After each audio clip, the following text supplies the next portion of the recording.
Welcome to Houston Real Estate Radio. I'm your host, Shannon Register, and every week we bring you news and information you can use on your real estate transactions. Most real estate transactions are going to need to have flood insurance on them. So we're talking about flood insurance today. It's really important that you know about it when you're buying a home and make sure that your own home has proper insurance on it. So today's show is all about flood insurance and some of the changes that are coming down the pipe legislatively about flood insurance and kind of where that's going. This segment, we're just going to kind of do an intro for you about flood insurance and talk a little bit with one of our local experts, who's also one of our sponsors of the show, Jay Olson, with Olson Insurance. He works through Goosehead and it sells a lot of policies for flood and a lot of other types of policies as well, does a lot of insurance. So today we're talking specifically about flood insurance. So welcome back, Jay. Thank you very much. Yeah, we've had a lot of questions about flood insurance this year. I wonder why. We've had a lot of problems with flooding, haven't we? Yes, we have. And flood insurance is one of those interesting insurances because you can't really shop it. It's not something that you shop around when it's a federally mandated program. So I know you've got some other options that we're going to talk about later on, but let's talk about traditional flood insurance first. What does it cover and who needs it? Yes, I will allude to those. I'll get to those others later. First of all, people need to understand what flood insurance is because there's the vernacular of my house flooded because a pipe broke, and that's really it's common language, but that's not really what a flood is. Flood is, by definition, it's rising water from a rain or a lake overflowing or something like that. It's coming up. And it's not included in any home insurance policies, any property, any sort of policies. It's federally pulled out of all policies. So yes, it is important to address this. And people, sometimes they think that's covered. It's like, no, definitely not covered. You have to get a separate coverage for that. So you have to have separate insurance for flood if you want to have your home insured. Who needs flood insurance? Just when you live by a creek or just when you're in a floodplain, or does everybody need it? I would argue everybody needs it. That's kind of a common misperception. I'm not in a flood zone. I don't need it. 20% of all losses actually happen in the quote unquote non-flood zones. So yes, everybody can use it. It's not you're not out of the woods in any particular part, especially in Houston. I mean, there were a lot of places that flooded recently that they never flooded before. So it's always a good idea to have. I think that in the future, it's really important to have in the years in the future because right now they know where the flooding problems were and they're trying to work to make those areas not flood. And guess what? That means water's diverting somewhere else. So now you may not have flooded last time, but don't bank on it that you're not going to flood in the future. Because as they divert water and change routes for water to keep these houses from flooding, it could come your direction without anybody even knowing it's going to come your direction. Not just that, but with all the building, things just change. They change, yeah. So, you want to be ahead of this. So it's always a good idea to have flood insurance, even if it's not required by your lender. Right. In your, quote unquote, non-flood zone. Then it's cheap. It's good to have, especially good to have at that point. Yeah. So the rates are based on whether you're in the flood zone or not and how likely your home is to flood. Yes. Now, on a home that has flooded in the past, are you going to be able to get flood insurance? Or is it one of those things where, hey, we've paid for this home to be rebuilt twice, we're not going to do it anymore? It's complicated. It really depends on the part of town, and they're still kind of figuring out some of those rules. Like in places like Meyerland, what are they going to do on those houses? And it's still a pretty fluid situation. I'm sorry, no pun intended. Really, no pun intended. Yeah, it can be really hard. One claim is probably not a problem. Two, it's going to be tough, and it's going to be a case-by-case situation. And again, this is dictated by FEMA, so it really depends on how they're – but you're starting to see a lot more houses that's happening to, and they're going to have to address that. Yeah, and some houses did flood back-to-back. We had the tax day flooding, and then there was another flood that happened, and not very far after that, right? They kind of happened back to back. And so some of those folks did get flooded twice. And then, there comes a point where the insurance is going to quit paying to rebuild it.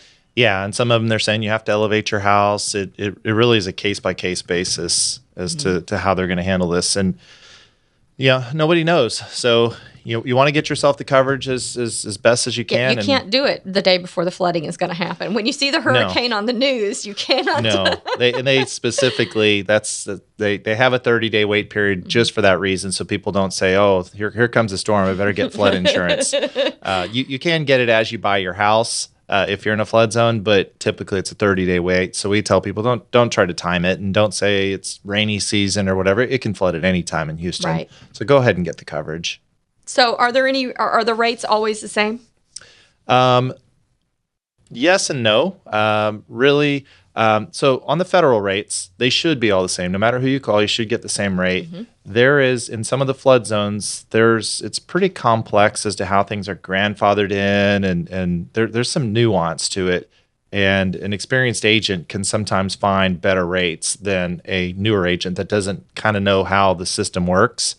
But in theory, it should be the same everywhere. But we've had some situations where we were able to find it for less than people that had called around to other places. But arguably more interestingly is we have some private flood insurance options, and those are bringing in some new rates. It's bringing in, I wouldn't say competition, but it's bringing in other options. Now, do you disclose to people when you look at private rates? Do you disclose to them, hey, this is not federally backed. This is separate from FEMA. This is not what you're getting when you think traditional flood insurance. Yeah, absolutely. Okay. And a lot of times we'll do a side by side and show them here's what it'd be. Here's your options. Okay. But it's I think it's really nice that they're entering the market like this, and I think it's providing a really valuable service. So will they insure anyone, or is it more for people who never ever flood and are very low risk? Well, it's multiple companies, and they each have their own strategy. But they're individual companies, so they're underwriting just like homeowners insurance would. We want this particular area. We don't want this particular area. We're going to price it accordingly. We may or may not write. So it's really kind of hard to give a general answer on yes, they'll always do this or never do this.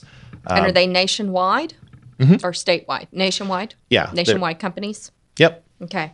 So private flood insurance, I guess you have to ask your agent if they provide private insurance like you do. I mean, not everybody does this, right? It's not everybody does this. It's relatively new to the market, and we're happy to introduce it. And there's a couple things that's good about it. For one, they're doing their own underwriting and they're doing their own rating systems, but also because of the way FEMA is, they're underfunded. So they started tacking on a $25 fee onto every one of their policies.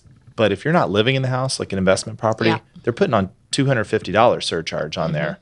And the private flood, they don't do that. They're their own entity. They don't need to make up for any shortfalls. Right. They're just going to price it as it is. So a standard rate for an investor property might be $400. And then you tack on the $250 and suddenly you have a $650 policy when it's really only $400 worth of insurance. These private carriers, not only they get rid of the $250, but oftentimes they're even less as well. So they might be $350.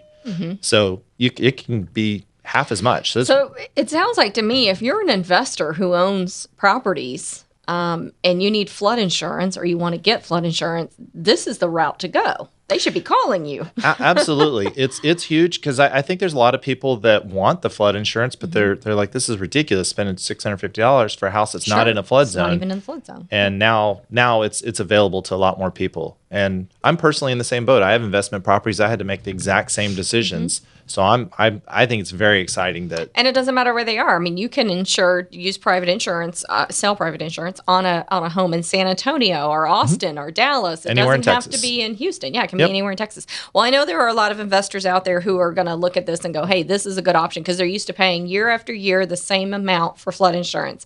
And now they can look at this and go, hey, I can save that $250. Yes, plus some. Plus some. Yeah. So that's exciting. Very good. All right. What else is going on over there at J. Olson Insurance Group? We have started something new that I think is really interesting, and we want to give back to the community. And so we are donating a portion of all of our commissions to a company called Charity Corps, and they will direct the funds. So basically anytime we write a policy, after everything's done, we've signed all the paperwork, people will get a link, they choose a charity, and the money goes towards that. Awesome. And we're very excited to be able to offer that and to give back, give people the choice. Yeah, that is exciting. All right, so I know you're going to have a lot of investors calling you to try to save this $250 plus. We'd love to help them for this private flood insurance. So how can they reach you? Best bet is just call my office at 281-402-8175. And it's not just for investors. It just is a really good, you save the $250 if you're an investor. It's good for everybody. It's good for everybody. It's huge for investors. It's good for everybody. Anybody could potentially save on their flood insurance by going with a private. Absolutely. And these are good carriers. Company. It's the same coverage. It's good stuff. All right. Well, we appreciate you being on this show today, Jay Olson Insurance. And your number is 281-402-8175 if anybody wants to give you a call. We'll be right back here on Houston Real Estate Radio after a word from our sponsors. Stick around. If you missed any of today's show, you can catch us online at HoustonRealEstateRadio.com.